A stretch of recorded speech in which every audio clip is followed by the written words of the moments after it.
Hello guys, magandang araw. Nandito na naman tayo, balik tayo sa baba, sa lupa ng aming Lola Pakits. May nakita kung anong prutas to. Kung prutas ba to? Tikman natin kung makakain ba to. O ano ang lasa nito. Medyo maasim kunti lang. So,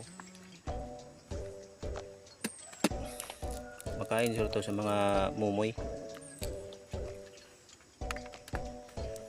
Ay marami siyang liso, mga seeds sa loob. Kain siya to ng mga langgam. Pero yung sa baba, alam ko makain to eh. Yung parang masim-masim ng lasa niya. Ngayon alam ko na, makain pala. Tayo sa baba ng bahay ng Lola Pakits namin. Nasa taas ang bahay ni Lola. Ang bahay ni Lola nandyan sa taas.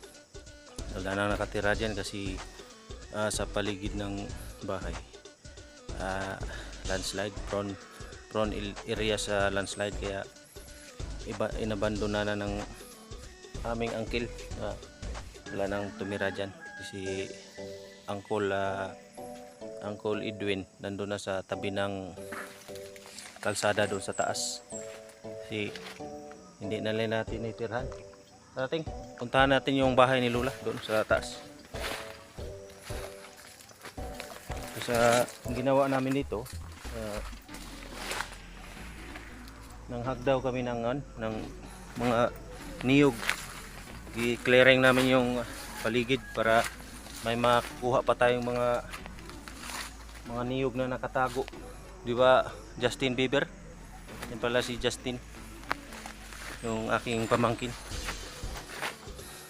Punta natin yung bahay dating nilalaroan namin. Diyan kami natutulog kapag galing si Lola ng Davao, tapos binibinta niya yung kupras niya. Dito kami kasi maraming pagkain si Lola. Gatas na dala, mga tinapay. Yeah. Magpunta yung mga pinsan namin. Yung silang Wing Wing, doon silang Junjun, silang Mang Ili dati, sila Ralph, silang LG. Nandito na tayo sa bakuran ng dating bahay ni Lola. Ito yung playground namin doon dati. Kasi yung malaki puno ng puno ng matrikakaw. Diyan kami lahat, patong-patong kami sa taas, tapos ginagawa namin basta maglibangan kami diyan sa taas, magpatong kami diyan sa puno ng matrikakaw. Tapos busog naman kami sa mga prutas. Nanakaw namin yung prutas ni Lola. Tapos akyatan namin yung mga puno ng matrikakaw, maglibangan kami. Yung leader namin silang Kuya Winston, sila Manoy Rosil, yun ang mga leader namin noon. Akyatan nito ang bahay ni Lola. Kaya rin yung akyatan ting. Sige, akyat. Ito na pala ang bahay ngayon ni Lola. Wala na, masyadong mamingaw. Ito nakatira yung ito yung kwarto ni Lola.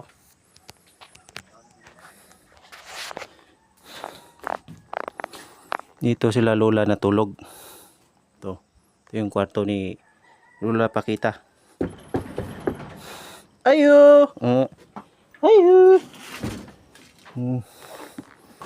May mga libro pa dito. May libro. Dati ang tingin ko dito sa bahay ni Lola, nalakihan ako. So, ngayon maliit pala. Siguro malaki lang talaga ako.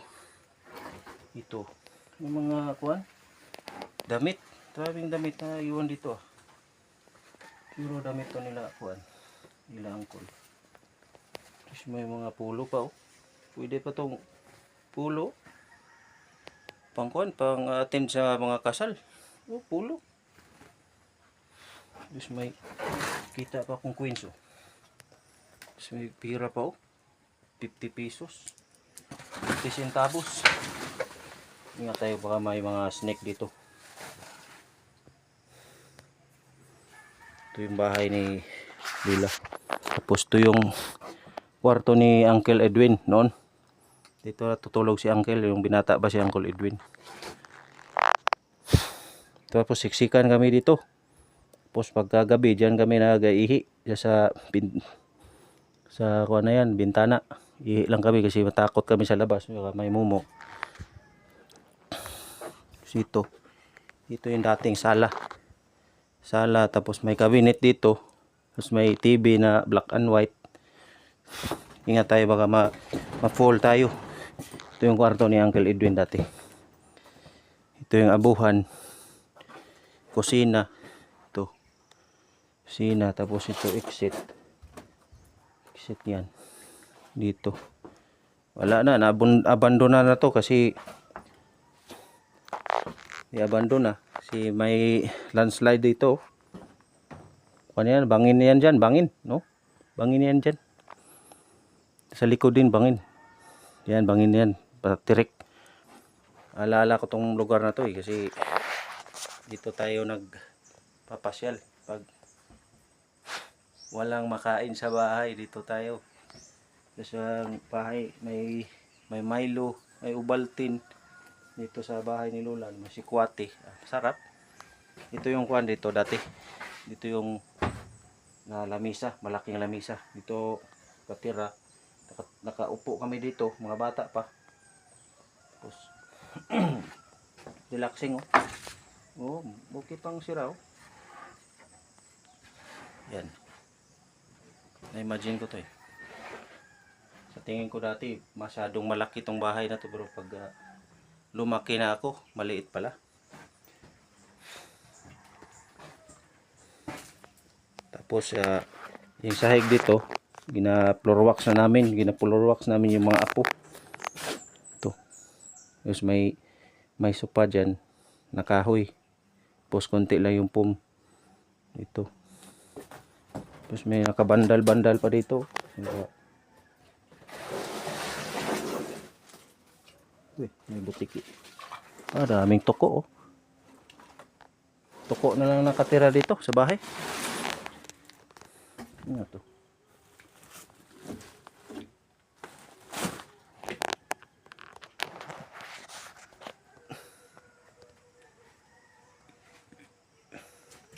Yan, baba tayo. So ito guys, shout out sa mga pinsan ko dyan. Ditong bahay ni Lola nung kapanahonan pa ng kabataan namin. Tapos yan oh, masyado ng sira. Tapos madamo-damo na kasi naabandona na eh. Tapos dati naalala ko yung dito yung libingan ni Lolo Pakit, Lolo Melky. Dito nakalibing si Lolo. Tapos may puno pa ditong aranghita. Kasi ngayon nilipat na sa Manila Cemetery, kasama na ni kanihing Lola. Yan o, bahay ni Lola Bao. So punta muna tayo sa baba. Tingin-tingin muna tayo ng kwan, ng mga niyog. Uy, may butas dito. Anong ibig sabihin ito? Parang CR ba ito?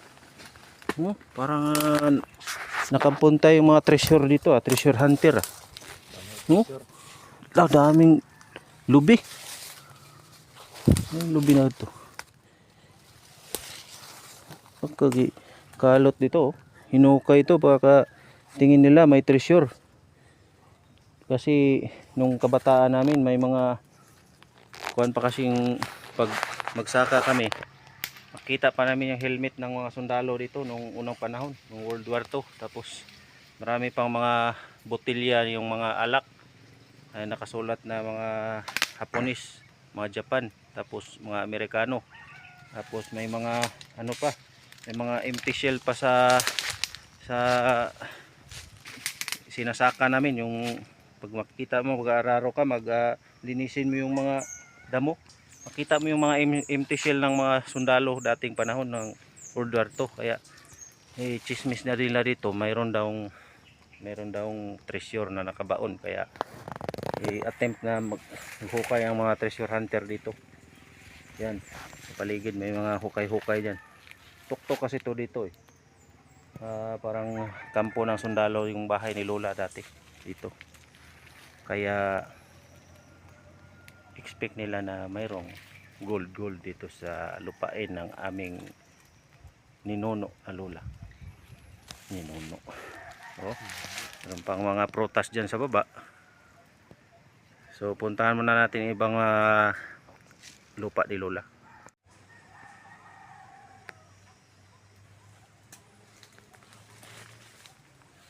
Yan, malalim yan, mga ilang feet yan. Mga 8 feet siguro yan. 10 feet.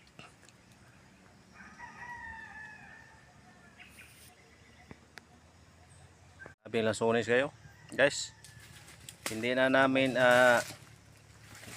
hinarbis yung lansones sa lupa ng lola namin kasi masyadong mura. Kaya pinabayaan lang, hulog. Ito, karami-rami.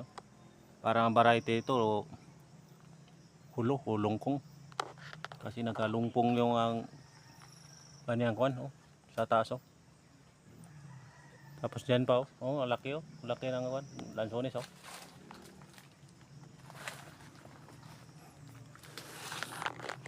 Tikman natin kung lansones ba.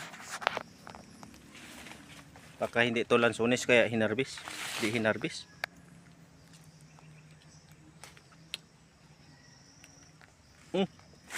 Wala siya lasang lansones. Niluwi ko din. Amis kayo.